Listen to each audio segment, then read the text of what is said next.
de las disciplinas. Por eso es importante conocer la antropología teológica. Y aunque hay muchos temas que componen la antropología teológica, para este estudio solamente nos vamos a enfocar en dos.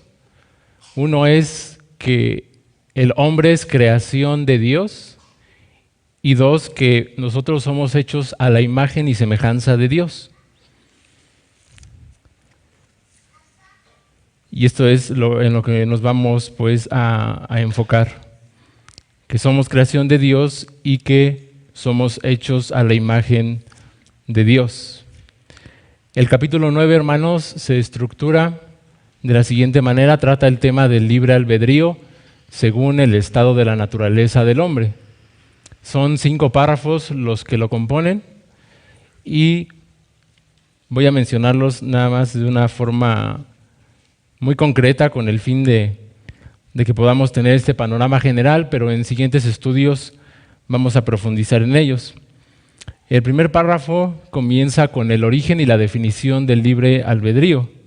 El párrafo 2 nos va a hablar del libre albedrío en el estado de inocencia, lo que Agustín llamó el posse peccare, posse non peccare, es decir, que el hombre tenía la posibilidad de pecar y la posibilidad de no pecar antes de la caída.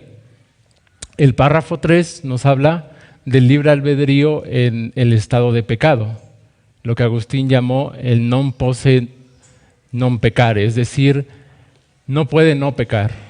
El hombre después de la caída solamente peca. Y el párrafo 4 nos habla del libre albedrío en el estado de regeneración, lo que Agustín llamó nuevamente el posse peccare, posse non peccare. El hombre regenerado, el cristiano, tiene la posibilidad de pecar y la posibilidad de no pecar. Y el párrafo 5 trata del libre albedrío en el estado de glorificación, lo que Agustín llamó el non posse peccare, es decir, el hombre no puede pecar. El cristiano en el estado de gloria ya no podrá jamás pecar. Y con esto, hermanos, vamos a pasar ahora sí al estudio. Hoy nos corresponde revisar el párrafo 1 y el párrafo 2 de la confesión del capítulo 9, titulado del libre albedrío. Y si tienen sus confesiones, hermanos, acompáñenme a leer el párrafo 1 y el párrafo 2, que dice así: Dios ha dotado la voluntad del hombre de una libertad natural y de poder para actuar por elección propia, que no es forzada ni determinada a ser bien o mal por ninguna necesidad de la naturaleza. El párrafo 2 dice: el hombre en su estado de inocencia tenía libertad y poder para querer y hacer lo que era bueno y agradable a Dios, pero era inestable y podía caer de dicho estado. Este estudio, hermanos, lo he dividido nada más en 2 puntos, un punto por cada párrafo.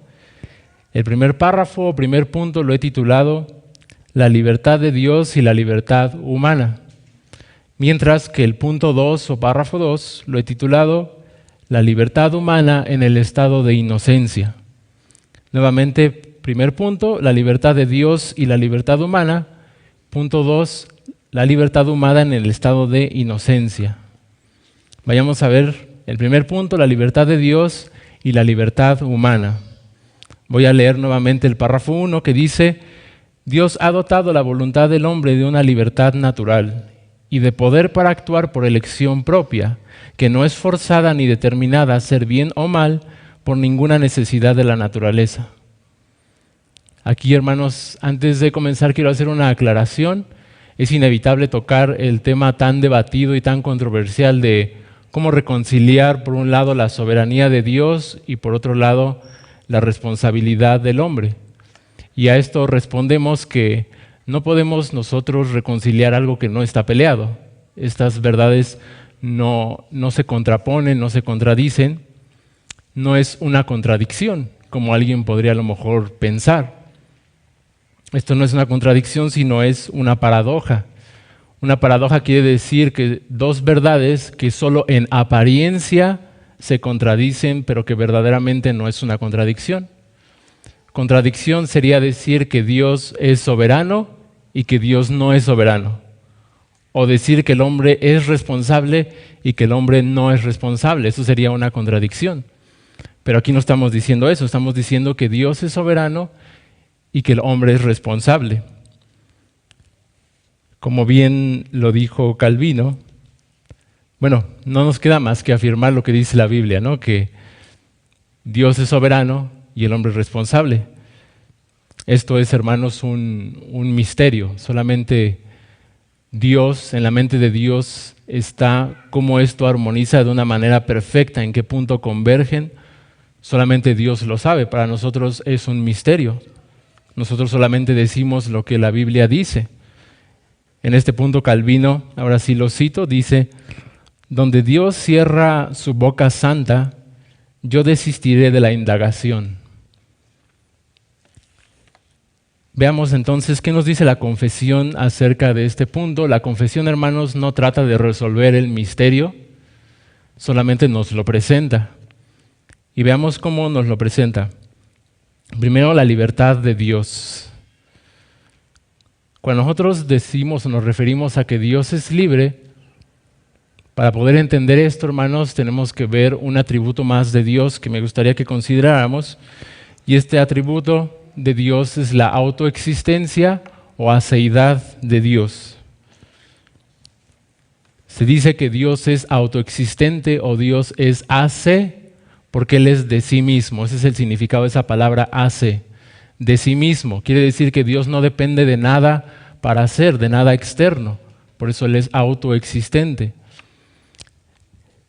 Cuando hablamos acerca de la aceidad de Dios, tenemos que entender que Dios es independiente, no depende de nada para ser.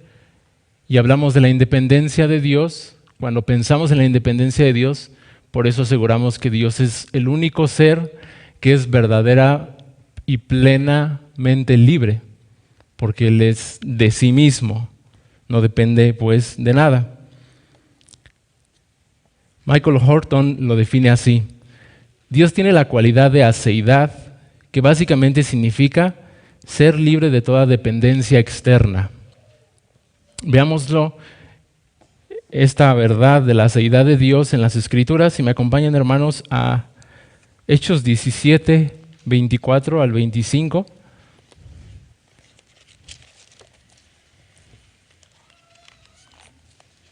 Hechos 17, 24 al 25.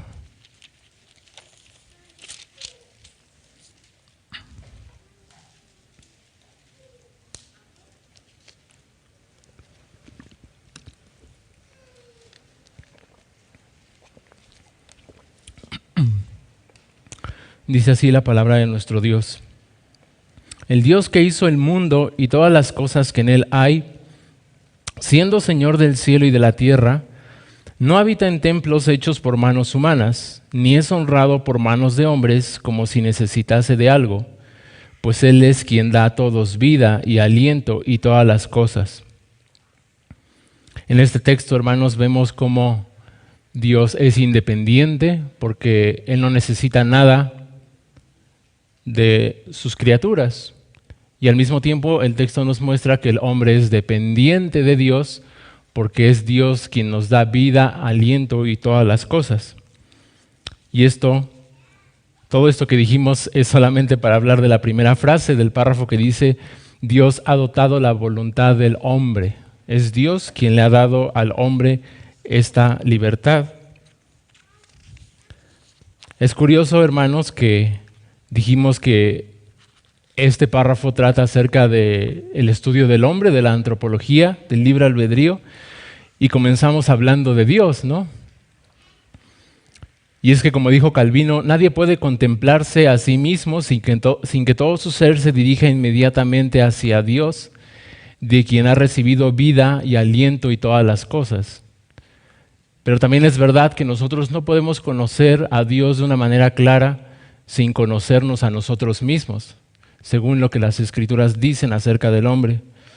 Y por eso vamos ahora a revisar la libertad humana. ¿Qué quiere decir esto de la libertad humana?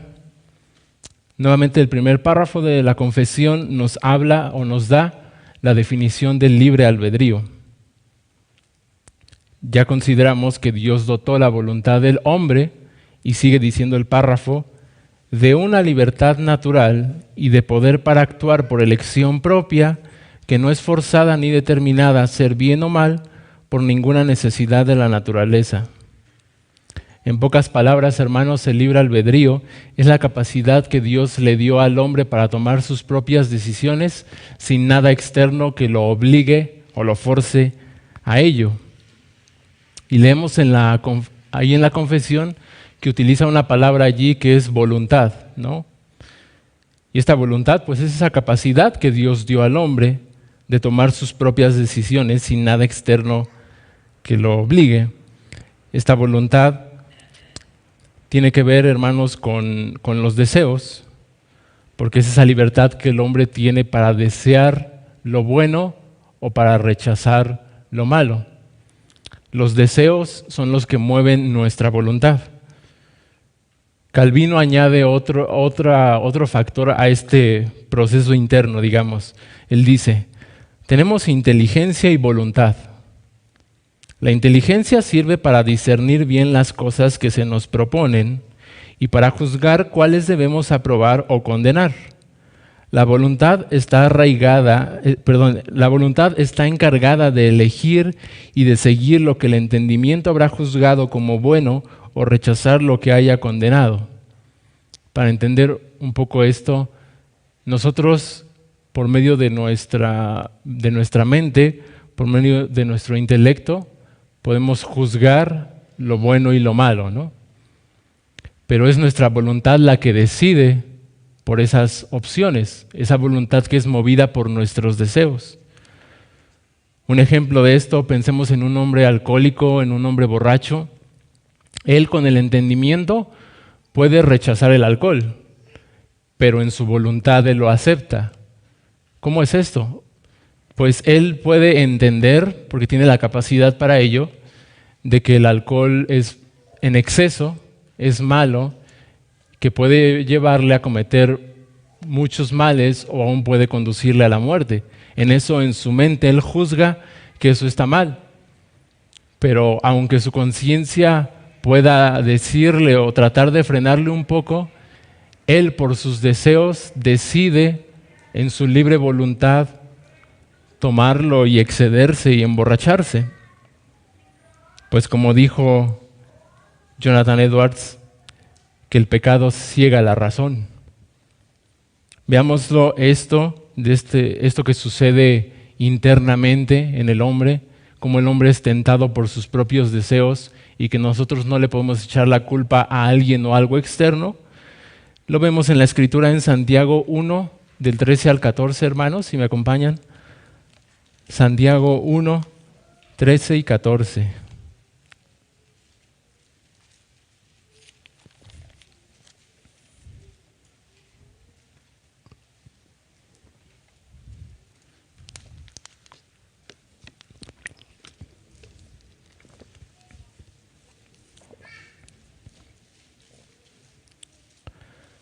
Dice la Escritura, cuando alguno es tentado, no diga que es tentado de parte de Dios, porque Dios no puede ser tentado por el mal, ni Él tienta a nadie, sino que cada uno es tentado cuando de su propia concupiscencia es atraído y seducido. Vemos en el texto esto que el párrafo de la confesión nos afirma. Por un lado que somos tentados y elegimos nosotros libremente, y por otro lado que tal elección no es forzada por ninguna necesidad externa. Hermanos, que nuestro libre albedrío depende del estado de nuestra naturaleza. Esto vamos a tratar de grabárnoslo, hermanos. Nuestro libre albedrío depende del estado de nuestra naturaleza. Lo vemos en la frase del párrafo de la confesión que dice, la voluntad del hombre, esa voluntad que Dios le ha dado, la voluntad del hombre de una libertad natural. Dios se la dio así, con una libertad natural, es decir, esa libertad que depende de ese estado de la naturaleza. Si alguien está fuera de Cristo, ¿por qué no quiere esa persona venir a Cristo? Por el estado de su naturaleza que está esclavizado al pecado. Pero si esa persona quiere a Cristo, ¿cómo es que cambió ese estado? Es porque Dios cambió su naturaleza para querer a Cristo. Por otro lado, que nuestras decisiones son por una voluntad propia, lo vemos en la frase, y de poder para actuar por elección propia, es decir, que somos completamente responsables de nuestras decisiones, no podemos culpar a nadie de nuestros pecados. Y bueno, termina el párrafo afirmando o sellando esta verdad cuando dice acerca de esta voluntad, de esta libertad que tenemos, que no es forzada ni determinada a ser bien o mal por ninguna necesidad de la naturaleza. Ahora, hermanos, aquí alguien podría presentar una objeción, es decir, cuando decimos, yo soy tentado por mis propios deseos, no puedo culpar a nadie, no hay nada externo que me obligue a tomar mis propias decisiones, alguien podría presentar una objeción a esto. Y voy a presentarles el caso que presentó el hermano Sproul. Él decía, por ejemplo, si un asaltante llega y me apunta con una pistola en la frente y me dice, tu billetera o tu vida, ¿acaso no hay algo externo fuera de mí que me está obligando a hacer algo que va en contra de mi voluntad? ¿Me está obligando quizá a darle mi billetera y no era mi deseo dárselo? Responde a esto el doctor Sproul. Dice, es verdad que este hombre, este asaltante, está reduciendo tus posibilidades solo a dos, o tu billetera y vivir, o negársela y morir.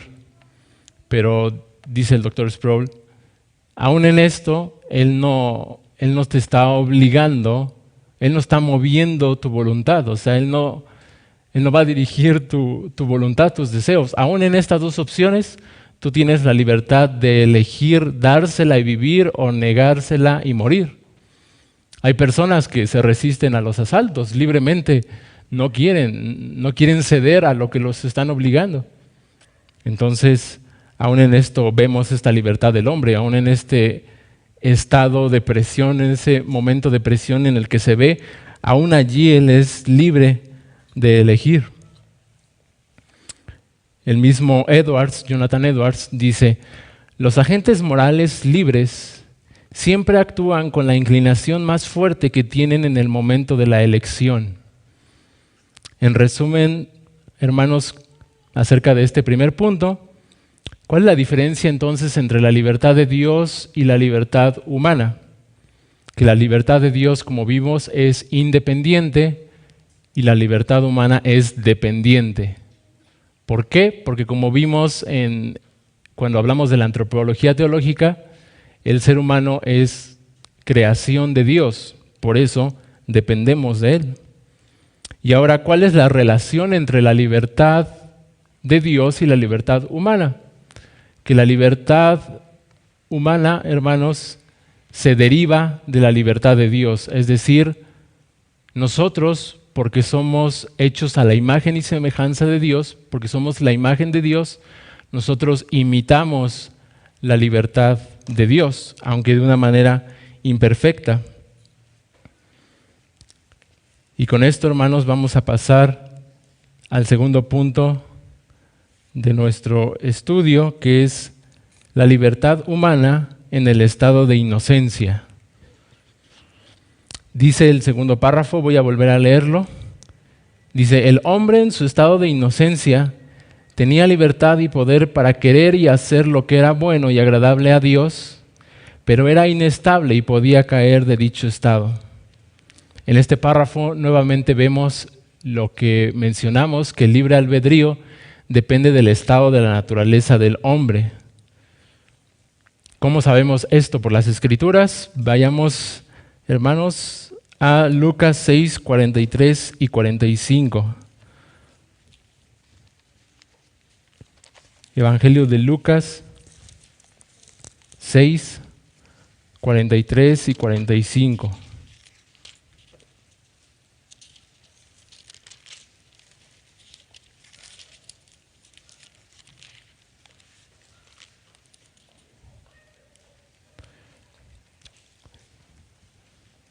Dice así la Escritura: no es buen árbol el que da malos frutos, ni árbol malo el que da buen fruto, porque cada árbol se conoce por su fruto. Pues no se cosechan higos de los espinos, ni de las zarzas se vendimian uvas. El hombre bueno del buen tesoro de su corazón saca lo bueno, y el hombre malo del mal tesoro de su corazón saca lo malo, porque de la abundancia del corazón habla la boca. Aquí vemos en este texto, podemos afirmar que el estado de la naturaleza del hombre determina sus actos.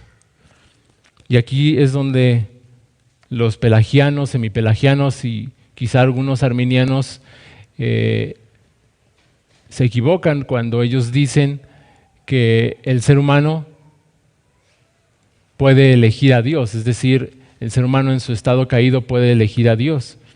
Y es que no están considerando que el libre albedrío depende del estado de la naturaleza.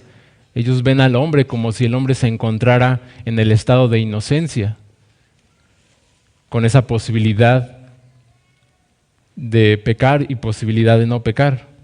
Pero no, como veremos en el párrafo 3, Dios mediante el próximo domingo, en realidad el estado del hombre fuera de Cristo después de la caída es un estado de pecado, que no quiere elegir a Dios.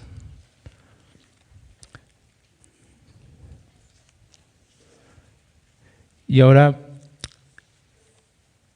entonces, hermanos, cuando ellos nos pregunten, ¿crees en el libre albedrío? Nosotros podemos responder, claro que sí. La Escritura es muy clara en presentar esa verdad, pero creemos en un libre albedrío que depende del estado de la naturaleza. Ahora, hermanos, vamos a ver cómo era el estado del hombre antes de la caída. ¿Cómo era ese estado de inocencia de nuestros primeros padres? Eso que Agustín llamó el posse peccare, posse non peccare. Podía pecar, podía no pecar. Vemos, hermanos, que por mandato de Dios, por designio de Dios, el hombre estaba en un periodo de prueba, por eso lo puso en ese estado.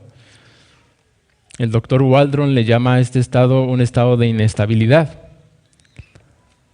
Leemos también en el párrafo que el hombre tenía libertad y poder para querer y hacer lo que era bueno.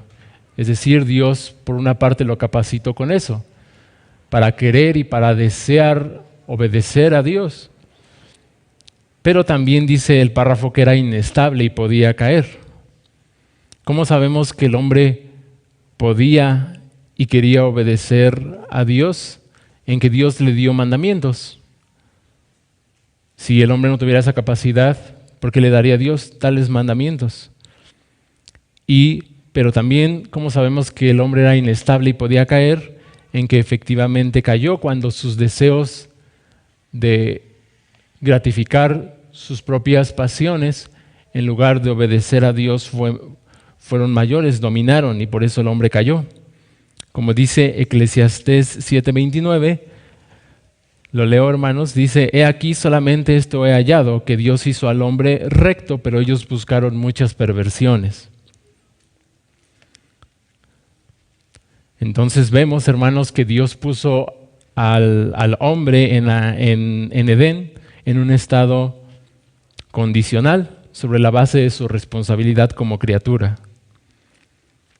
El mismo Sproul dice: cada elección que hacemos es libre y al mismo tiempo es determinada, es decir, que mis deseos determinan mi elección. Nuevamente vemos, los deseos son los que mueven la voluntad y esos deseos pues son de acuerdo a la naturaleza del hombre.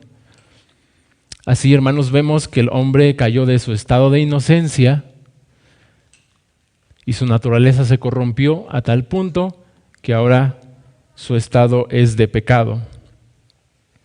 Pero aún esto, hermanos, no escapa de la soberanía de Dios, ya sea el hombre en el estado de inocencia, o el hombre en el estado de pecado, o el cristiano en el estado de regeneración, o aún el cristiano en el día de la resurrección en el estado de glorificación. Aún Dios seguirá siendo soberano sobre el ser humano, y aún el ser humano tendrá libre albedrío. Siempre tendremos esa libertad de acuerdo a nuestra naturaleza.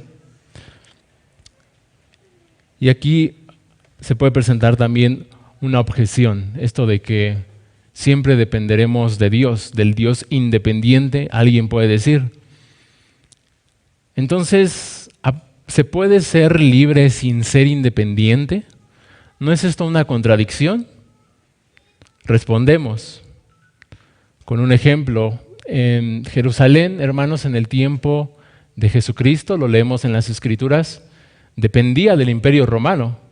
Vemos que el Imperio Romano estaba dominando toda esa región y sin embargo los judíos tenían la libertad para adorar a Dios en un templo. Vemos allí que Jerusalén era dependiente y al mismo tiempo era libre. Parafraseando a Agustín, dice: Dios es el fin del hombre. El hombre será libre cuando consciente y voluntariamente se oriente y dirija hacia su fin, es decir, Dios. Será esclavo cuando consciente y voluntariamente se oriente y dirija a un fin distinto. Solo es libre quien sirve a Dios. ¿La razón? Porque Dios es mi fin, mi bien. En cambio, quien no sirve a Dios no es libre, porque sirve a un Señor que no es el suyo. No pensemos que quien rehúsa servir a Dios no sirve a nadie y no tiene Señor. Es siervo de la imagen equivocada que se hace de sí mismo. Por lo tanto, la alternativa es servicio o servidumbre. Solo es libre quien sirve a su Señor, quien quiere su bien, quien se someta a la voluntad de su ser, y el hombre es un ser para Dios. Como conclusión, hermanos, en resumen, recordemos que en la antropología teológica dijimos que nosotros somos creados por Dios y por ende somos dependientes de Dios. De Él recibimos todas las cosas. Pero también aprendimos que el hombre es la imagen de Dios, hecho a imagen de Dios, y por ende nosotros imitamos algunos atributos de Dios. Imitamos, por ejemplo, su libertad, aunque lo hacemos de una manera imperfecta. Sin embargo, tenemos libre albedrío y somos responsables de nuestras decisiones. Y hermanos, aquí quiero concluir con unas 3 aplicaciones a los hermanos, quienes por la gracia de Dios estamos en Cristo. Querido hermano, ¿cómo podemos sacar provecho de esta verdad del libre albedrío? Hermanos, somos en Cristo, somos libres para servirlo, para adorarlo.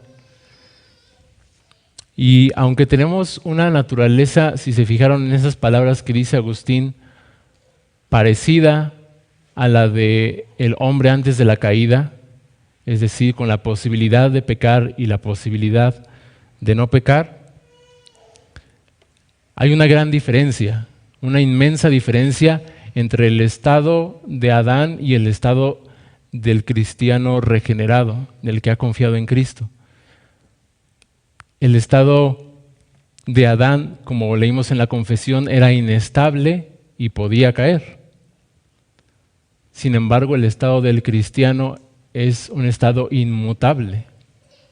No puede caer, no puede cambiar. Nuestro estado, hermanos, es parecido al de los ángeles que mantuvieron su dignidad. Dios los preservó para que no cayeran, mientras que el estado de Adán era como de los ángeles que cayeron, que hoy son demonios. Eso es motivo suficiente para adorar a Dios por toda la eternidad. Y además de que tenemos la promesa de que esta naturaleza que hoy tenemos, de posibilidad de pecar y posibilidad de no pecar, en el estado de glorificación va a cambiar a no puede pecar. Imagínense ese momento. ¿No acaso dice la Escritura, porque 7 veces cae el justo y vuelve a levantarse? Ahí está esa promesa, esa seguridad que tiene que tenemos como creyentes. Y aunque algunos puedan acusarnos cuando aseguramos por las Escrituras que el cristiano no se puede perder, no puede caer y quedarse allí para siempre, algunos nos dicen, si tú afirmas eso, estás dando oportunidad para pecar, ¿no? Muchas veces nos dicen. Pero eso está completamente errado, porque la Escritura dice, pues el amor de Cristo nos apremia, habiendo llegado a esta conclusión, que uno murió por todos, por consiguiente todos murieron, y por todos murió para que los que viven ya no vivan para sí, sino para aquel que murió y resucitó por ellos. Cuando nosotros meditamos, hermanos, en la superabundante gracia de Dios en el Evangelio, ¿no es acaso esto una motivación más grande? El saber que somos salvados por la obra perfecta y suficiente de Cristo y que eso se nos aplicó por la pura y libre voluntad de Dios conforme Él quiso. ¿No nos motiva esto a servirle y a obedecerle con un mayor gozo?